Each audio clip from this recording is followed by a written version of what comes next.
Batman Returns. The Bat, the Cat, and the Penguin. Christopher Walken, too. This is the 1992 sequel to Batman, 1989 version from Tim Burton. Tim Burton's back to direct, and Michael Keaton is back in the role of Batman and Bruce Wayne, and we have two new villains that he's facing off against. Selena Kyle, the Catwoman, played by Michelle Pfeiffer, and we have the Penguin, Oswald Cobblepot, played by Danny DeVito. And Christopher Walken as Max Schreck. So really three villains, technically, in the movie. This movie is cuckoo bananas. It's quite the bizarre movie, actually.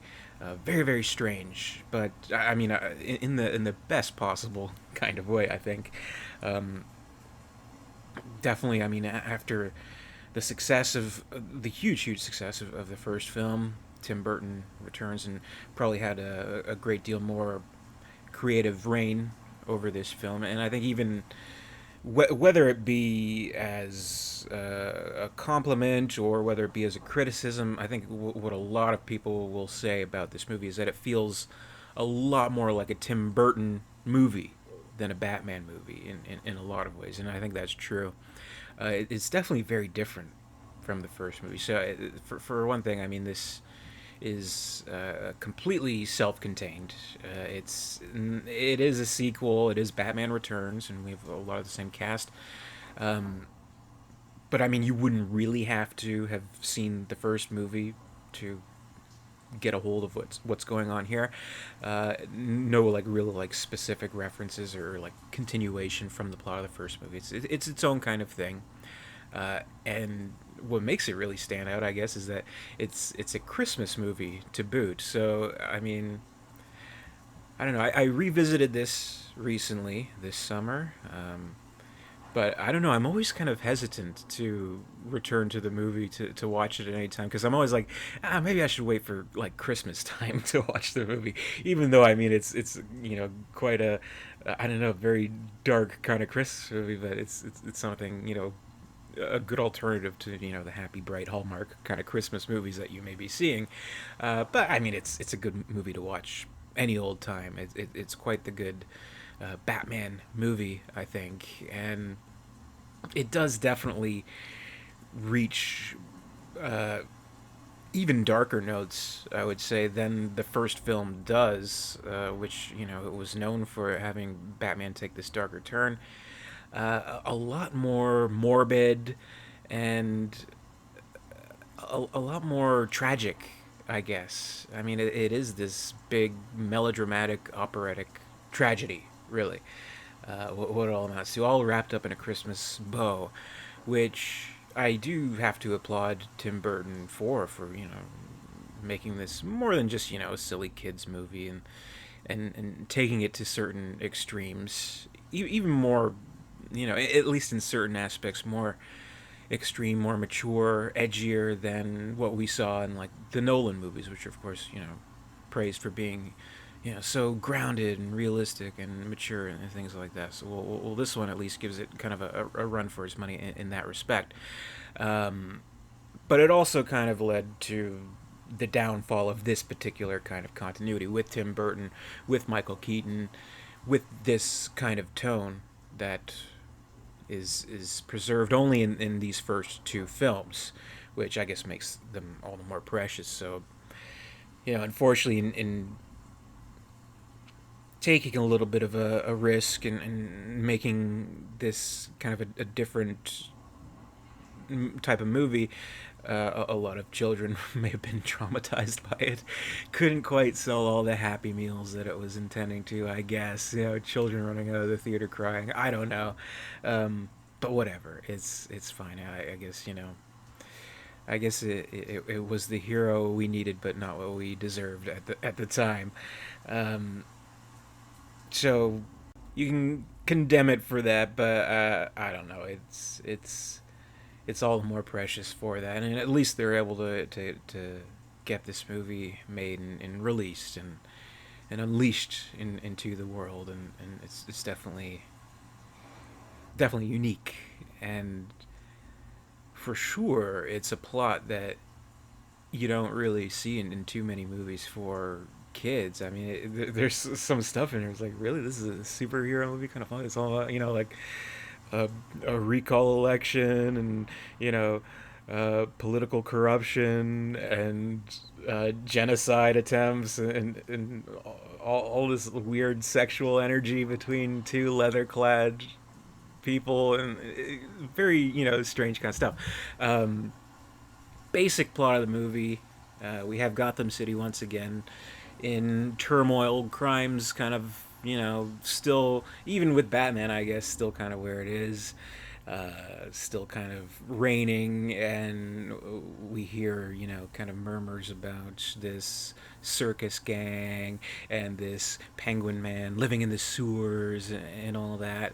And we have this character who's a very prominent figure in Gotham, very rich and influential and powerful kind of character. This Max Schreck, played by Christopher Walken. Max Schreck, of course, the name of the actor who played Nosferatu, kind of a irresistible Tim Burton-y kind of reference, I guess.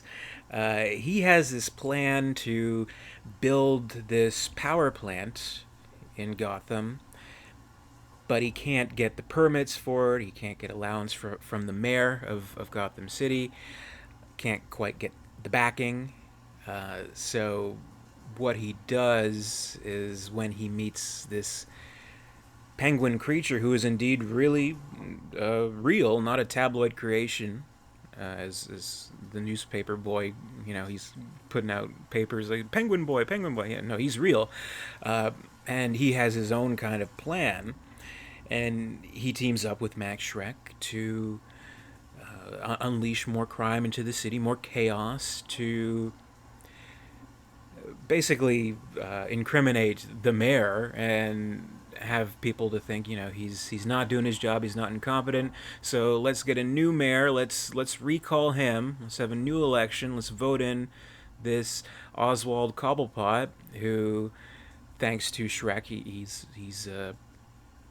reimaged. He's seen as this savior, this golden boy of Gotham, and that way Max Schreck can pull the strings of the puppet, and he can get what he wants, which is the power plant. Which part of his evil plan is that it's not really a power plant. People are questioning, Gotham has a power surplus. Why do you want to build this so hastily and all that? And he's like, too much power. If my life had a meaning, it's you could never have too much power.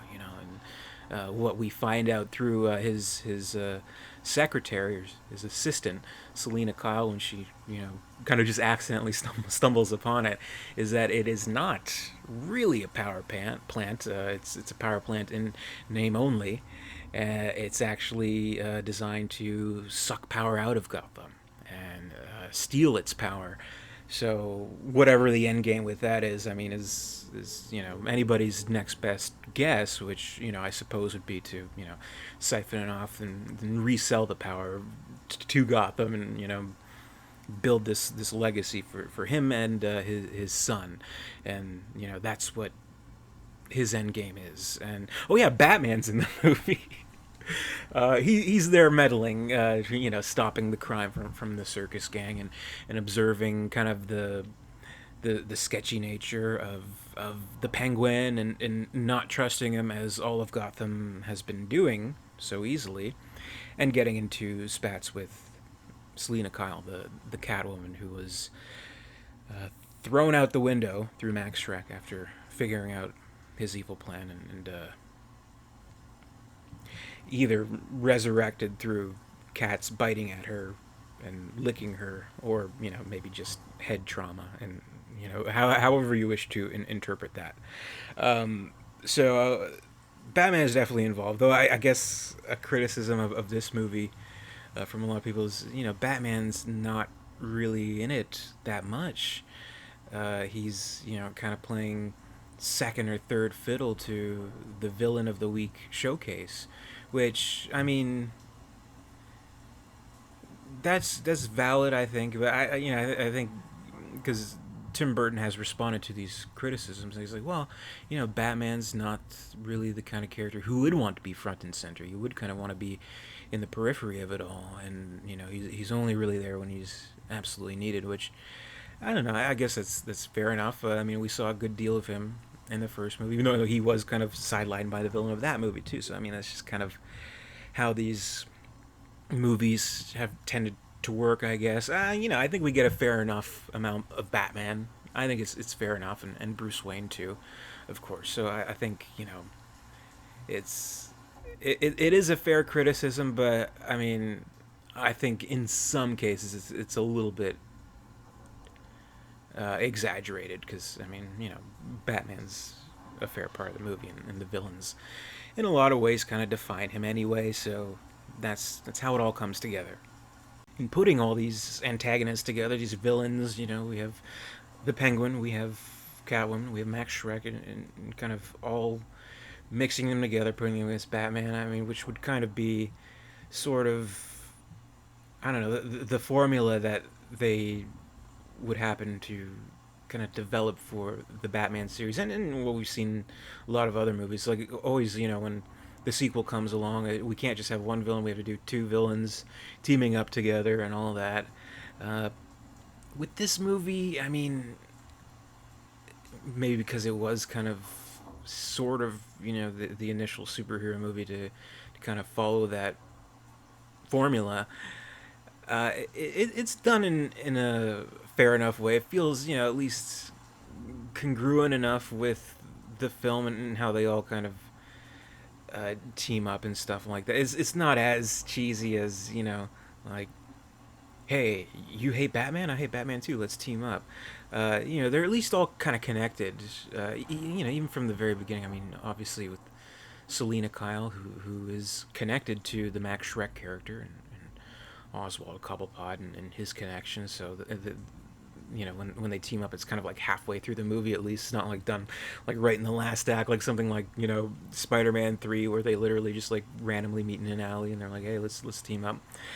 So that's part of the plot too, where the Penguin and Catwoman, they team up, and of course the Penguin is this very strange character and very perverted kind of character, and he's always kind of making these passes at her, and she's deflecting them at every shot. Just some very, I mean, like for a kids movie, yeah, sure, you kind of understand where certain, I don't know, pearl clutching parents were coming from.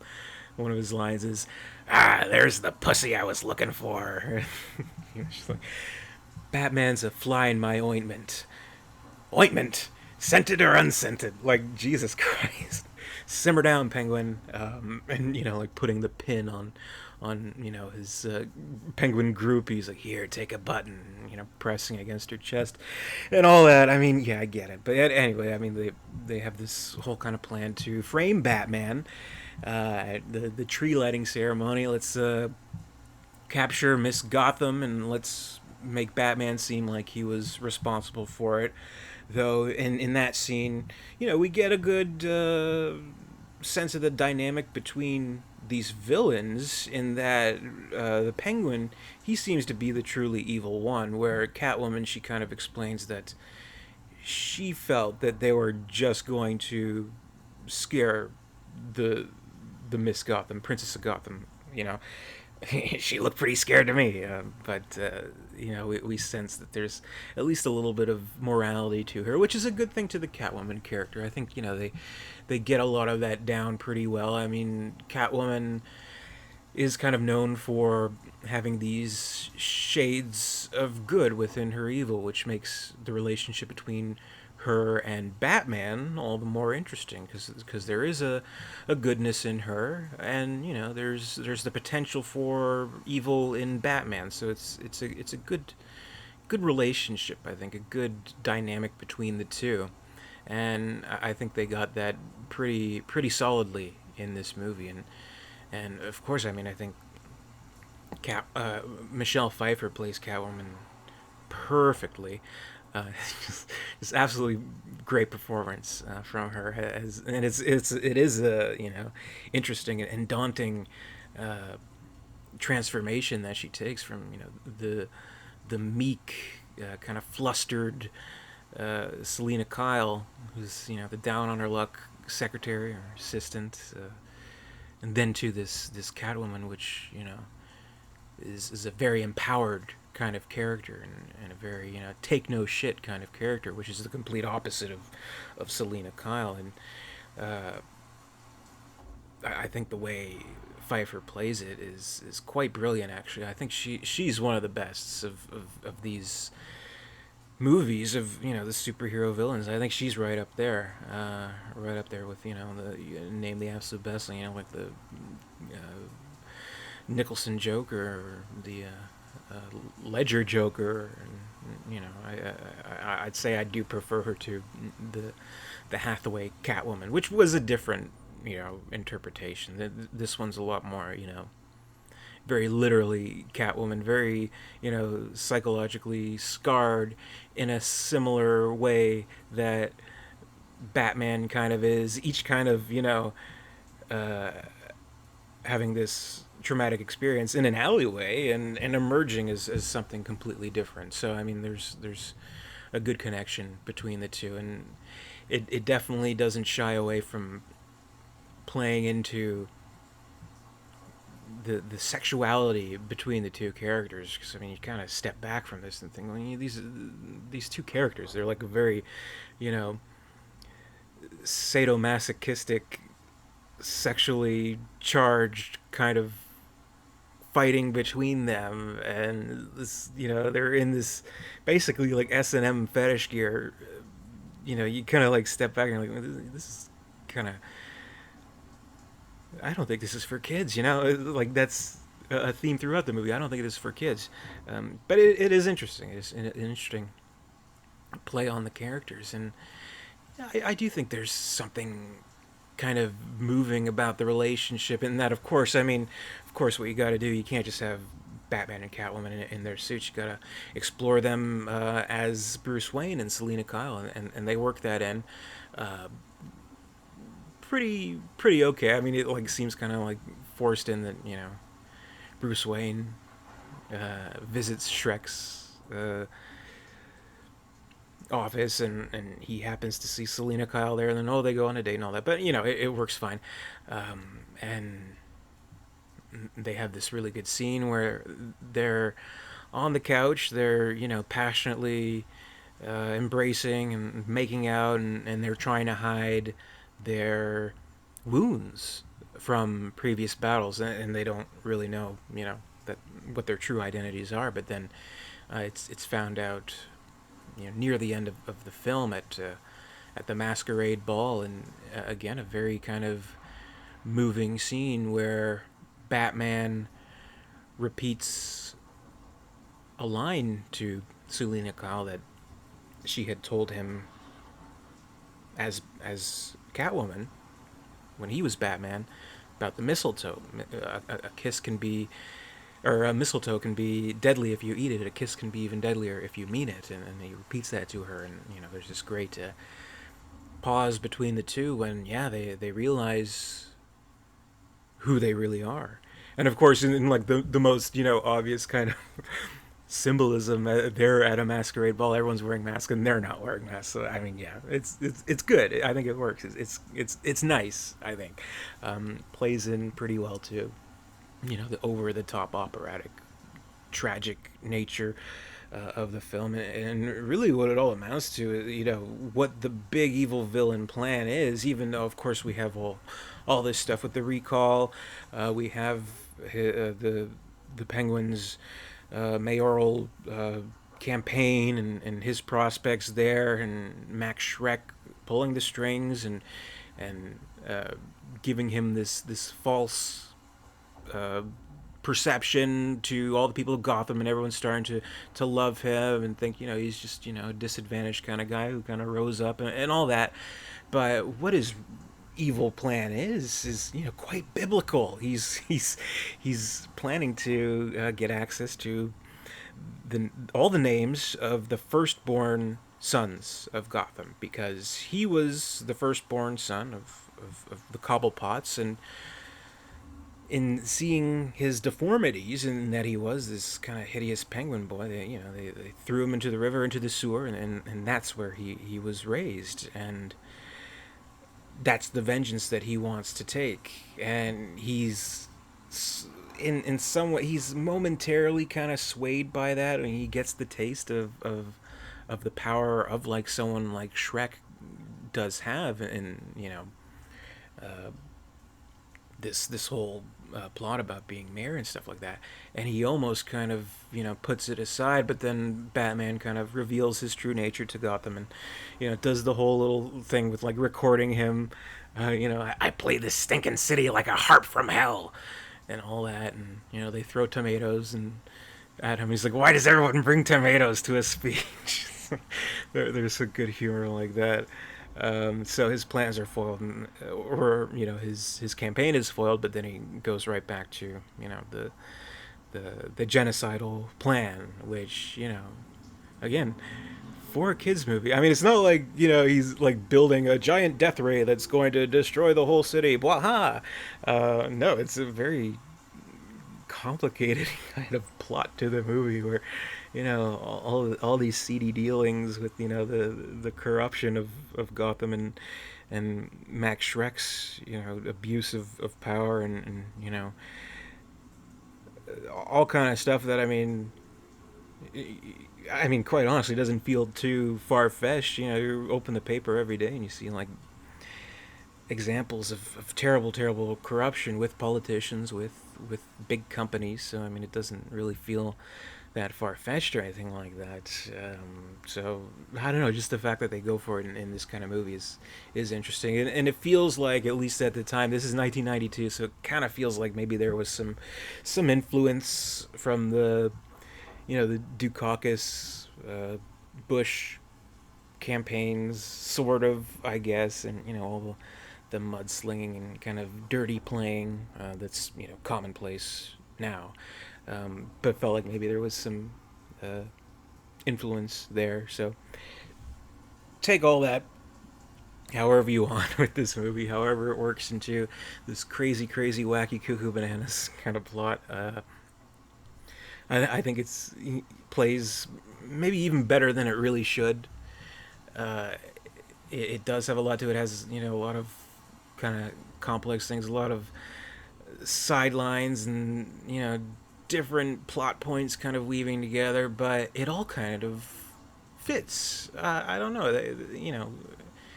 it deserves credit for that, and I think maybe because it does keep a consistent tone throughout. It feels like there is a vision of the movie, and all these stops along the way are amounting to something, which it certainly does. It amounts to a really good finale, I think, and really playing up the tragedy of these characters, who are all they're very badly psychologically skewed characters who have these personas of animals. And one of the, I don't know, I think my favorite moment probably has to be right near the end, where uh, the penguin, he's fighting with Batman. He has him kind of across the neck with one of his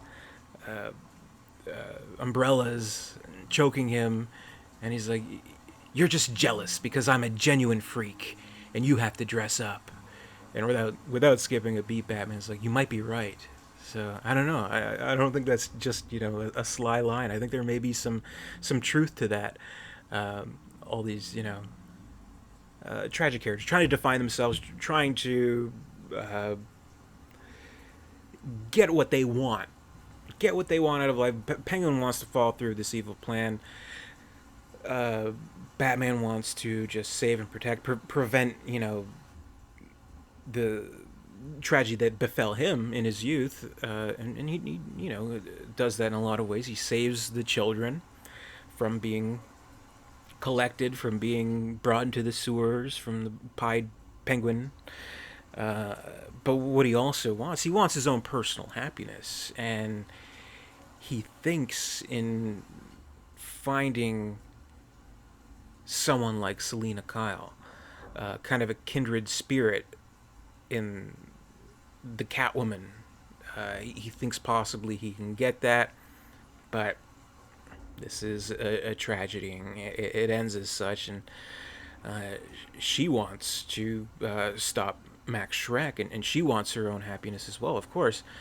And Max Shrek, he wants to leave a legacy to his kid, and they all can't get what they want, and it does end in this showdown in the sewers, and the only one who makes it out alive is Batman. And it's kind of a bloodbath, really. um, so it is this weird, tragic kind of movie that you stop and think about, how did this get made? This is so uh, violent and morbid and uh, mature with its plot and stuff that's going to go over a lot of kids' heads, and sexual and perverse and really, really heavy stuff. So I mean, it's such a strange movie, but it works. It really does. So I mean, I applaud Tim Burton for pushing it as far, apparently as far as it could go, before they obviously rebranded a little bit. They kind of made the decision to, hey, we're going to make things a little more kid friendly after this. So they went in the direction for the Schumacher films, which fair enough, I guess. But they went there, and I applaud them to do that. And of course, technically speaking, all the technical aspects of the film are really top notch. In kind of a pre CGI kind of world, like Batman Forever was like the first Batman movie where you started to see CGI. Here, there's model work and miniature work. I think there is some CGI, except only on the Batmobile when it's de-shielding.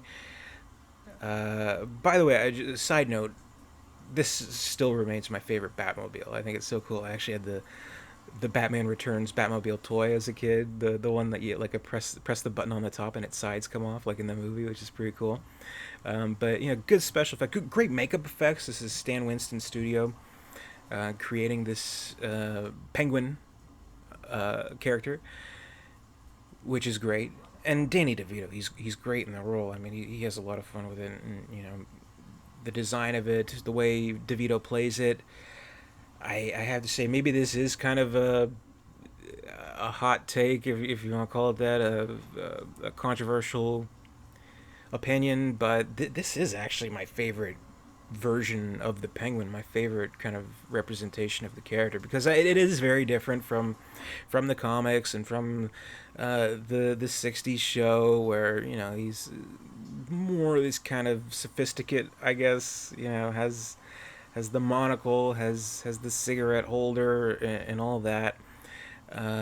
He's not a carnival freak like he is in this movie. That's completely of this movie,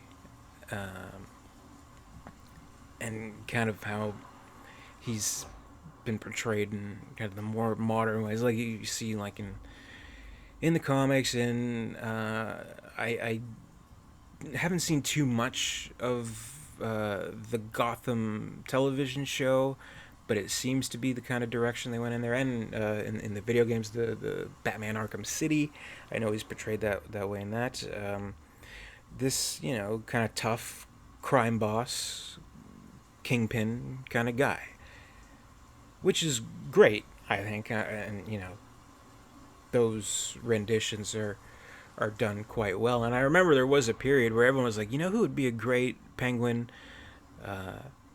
Bob Hoskins would really nail it down perfectly, which I agree with. I think unfortunately he's passed now, but I think that was a huge missed opportunity for some of the more modern movies, where if they were to have used the Penguin. But I love this version of the Penguin. I think he's so strange and bizarre and animal-like, and he is revolting in his personality, and just in the way he looks. And and Danny DeVito clearly has a lot of fun with it. He plays the character so expertly in making it his own, and in not doing kind of like the Burgess Meredith kind of kind of kind of thing. There's shades of that, but I mean it's definitely his own creation and Tim Burton's creation, and it's something that is unique to this film, and it is an interesting thing where you kind of think, is this character naturally evil? Was he always kind of meant to be that way from his birth onwards? I mean, we do see that he in the opening scene when they show the penguin's birth, he grabs the cat and kills it. So I mean, clearly it's not just a bias against any kind of normal deformity, which I guess is an oxymoron, but you know what I mean. It's not just that, that the parents kind of saw that there was something evil in this child, which is why they got rid of him. It just wasn't, like a shallow, hey, he's deformed, let's get rid of him kind of thing. There was something more going on there. So, I mean, you kind of think, you wonder, like, was it nature or nurture kind of thing? What was it being brought up in the sewers, that caused him to become this evil, or is he just, original sin kind of evil kind of thing? Always meant to be this evil character. So that's kind of an interesting angle, and it's interesting to see his plight throughout the movie, and how he is kind of seduced by this political lifestyle for a time, until it's taken away by Batman, and then his evil plan to grab all the kids and throw them in the sewers and all that's foiled by Batman. Then he sends out his fucking penguins with their rockets and wants to nuke all of Gotham, and he Batman he foils that as well. So it's all very interesting to see how his plan plays out, and how Max Schreck is involved with that, and how it all kind of amounts to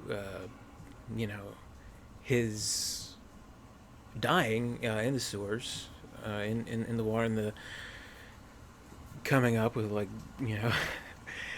black bile kind of oozing out of him, then approaching Batman, and he is going for his umbrella gun, but oops, I picked the cute one, and then he falls down dead. Or no, he says, I need a cool glass of ice water. Then boom, he falls dead. But then all the penguins come out, and they grab him, and it's like this funeral, and the music swells, and it's this strange, wonderful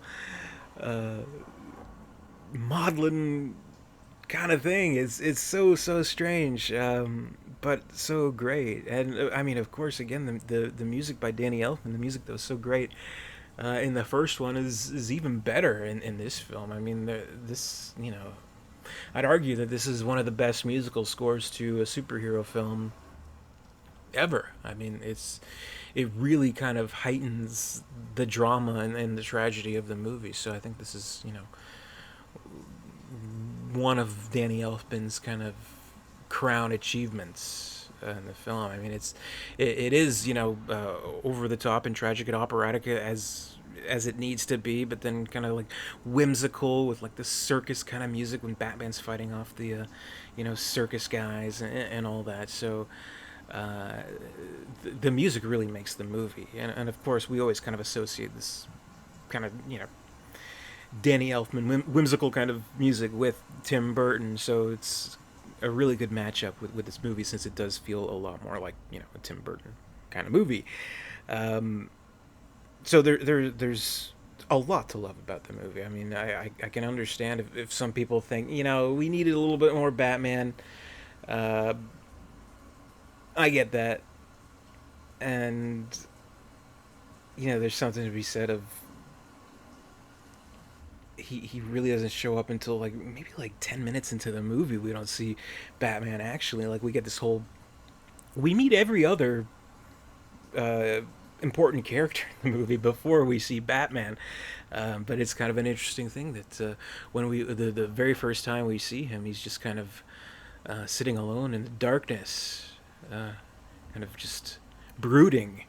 And then when that bat signal comes up, the light shines in. He sees it. And it's like that's what he's waiting for. That's his whole life, waiting in the darkness until he's needed. So I don't know. He's here when he's needed in the movie, I guess. But I understand if people would have wanted to see Batman explored a little bit more than he is, and of course, there's the same qualms that people had with the first movie as well, in that maybe he's a little bit too willing to kill henchmen and stuff like that. He straps that one guy to a bomb, and blows him up, and sets another one on fire, and all that. And yeah, I get it. I get it. Um, but it's I don't know, just a slight misguided aspect to the character that an otherwise really engaging and really nicely toned version of Batman that we got from the Tim Burton movies. So I mean, I absolutely applaud his first two movies in capturing a certain kind of essence to the character with its flaws, with its inaccuracies, and all that. And once again, Michael Keaton's great in the role. The whole cast is great in this movie. I mean, I think they do really good work here, and it's altogether just this oddity of a movie. I mean, you really don't see anything like this. Um, so it is this uh, standalone sequel. It is this morbid tragedy, and it is this Christmas movie, which I think you can watch it any old time, but I tend to watch it around Christmas. I guess just I don't know. That's how I am. Maybe it's just me. I just can't watch like anything Christmas related when it's not Christmas. But yeah, whatever. Goodwill towards men and women, and I guess one final thing is that, of course, the very end of the film, we see Catwoman. We see the back of her head. We see her gazing upon the bat signal, and I guess it kind of leaves you to wonder: did she survive at the end of the film? Is she still out there? She's this whole thing about her 9 lives, and they kind of fall through with that. Like each failure and defeat, being dropped from somewhere, it amounts to one of her 9 lives being deducted, and each time Max Schreck shoots her, it's another life that's been taken away. She says, I think I'll save one for next Christmas, and that's kind of what's suggested by this final shot. Not that it really matters, because we never never saw any kind of sequel to this movie, but it's a nice note to end on. I think leaves you kind of thinking. I don't know if they really kind of thought too much into it, like what it actually means, but it's kind of a cool way to end the movie. He goes into the alleyway and he finds the cat, and drives off with Alfred, and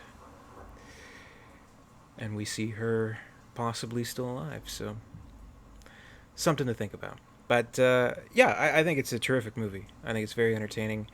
Uh, it's unique. Yeah, I can't say it's not. It's quite something. And of course, this is along with the first film, a childhood favorite of mine that has held up pretty consistently throughout the years. It's in its own league apart from the first movie, but you can kind of bunch these two together as the Burton Keaton era, which is a fabulous era, a wonderful duo of films that we're left with, and two that I very much enjoy.